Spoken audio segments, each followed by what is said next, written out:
السلام عليكم ورحمة الله وبركاته. تعالى أقولك ازاي تغسلي العيون البوتاجاز بكل سهولة. بتجيبي مفك كده وبتشيليها. اللي ما بيعرفش يبقى متلخبط منهم بيهم يعني تقدري تحدديهم كده واحدة واحدة، تخليهم قدامك وتبقى عارفة كل عين المفتاح بتاعها فين.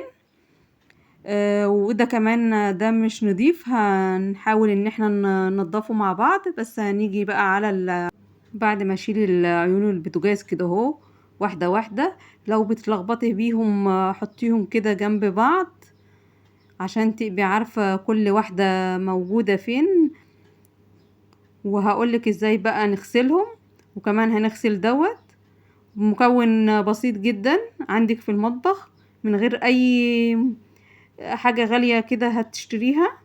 هقولك هنجيب بقى اي حلة عندك بتستعمليها، بتحطي فيها معلقة من الملح الليمون ومعلقة من البيكربونات الصوديوم، وكمان احط شوية خل بيبقى حلو قوي، بيزيل الدهون على طول. وبالمية السخنة كده تنزلي بيهم وتسيبيهم بس لمدة 10 دقايق. بص اول ما حطينا على طول العيون في قلب المية كده، بصوا المية السخنة مع البيكربونات الصوديوم والملح الليمون، بص خلوا المية لونها عامل ازاي.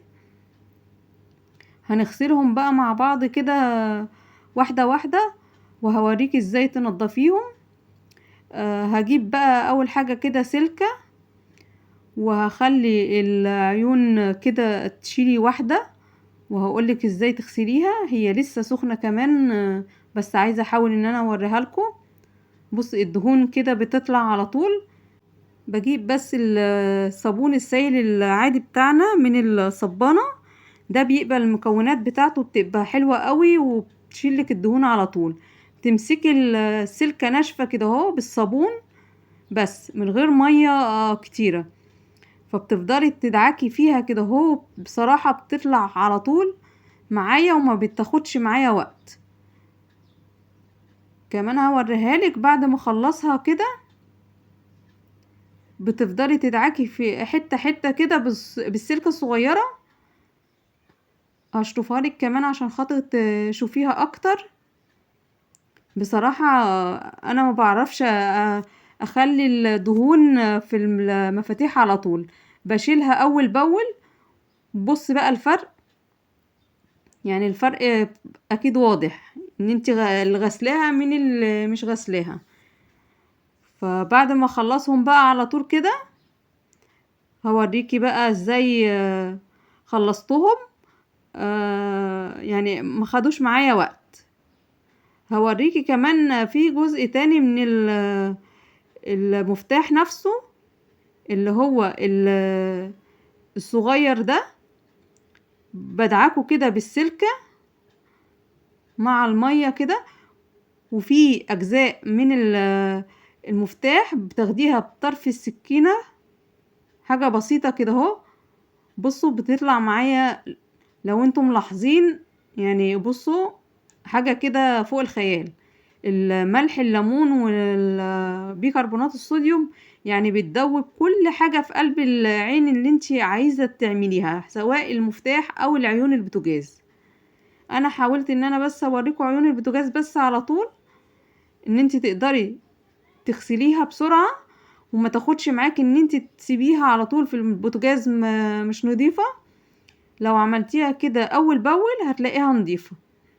علشان ما اطولش عليكم بقى، انا هحاول ان انا اخلص الجزئين بتوع المفاتيح وارجع لكم تاني. كده خلاص انا خلصته. بصوا يعني ما خدش معايا 10 دقايق، المفتاح كله بقى لونه حلو قوي.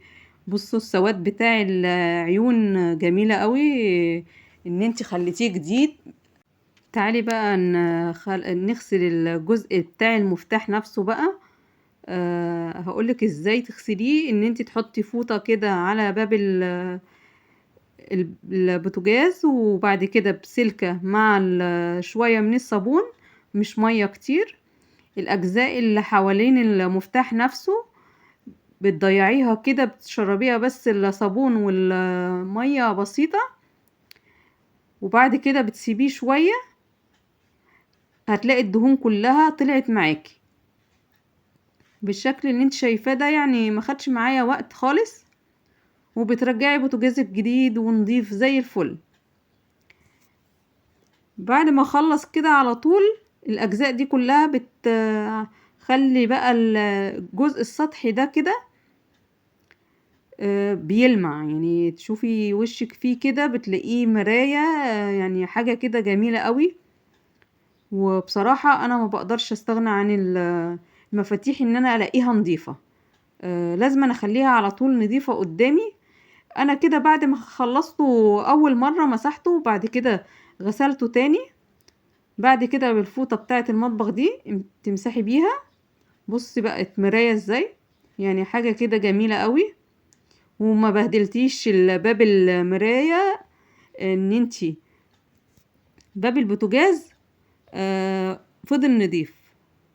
هنيجي بقى نجيب العيون عشان نركبها. بعد ما اخلص كل دوت الفوطة دي كل الرواسب جت عليها، يعني مفيش اي حاجة بهدلت باب البوتاجاز نفسه. هقولك بقى تركبي ازاي. هو ده نوع بتحط السوستة وبيقبل جزء كده، مفيش اختلاف ما بين المفتاح والتاني.